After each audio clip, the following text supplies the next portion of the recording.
Ադրբեջանի ու Վրաստանի տարածքով ռուսական հացահատիկով բեռնված գնացքը հասել է Հայաստան։ Գիշերը 15 վագոն ցորենը այրում կայարանում դիմավորել է էկոնոմիկայի նախարարը։ Սիրելի հայրենակիցներ, ես հիմա այրում կայարանում եմ եւ այստեղ պատմական իրադարձություն տեղի ունեցավ մի քանի րոպե առաջ։ Առաջին անգամ գրեթե 3.5 տասնամյակի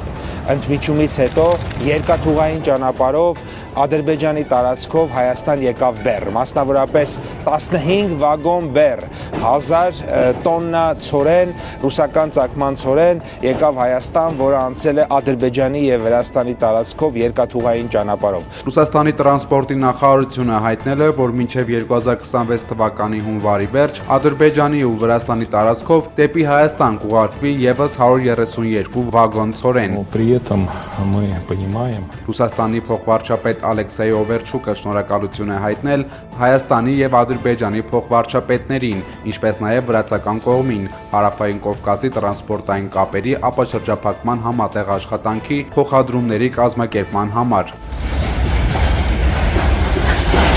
Ղազախստանից Հայաստան ուղարկվող հացահատիկը հասել է Ադրբեջան, հայտնել են այդ երկրի պետական լրատվական գործակալությունները, այն նույնպես կանցնի Վրաստանի տարածքով եւ կգա այրում կայարան։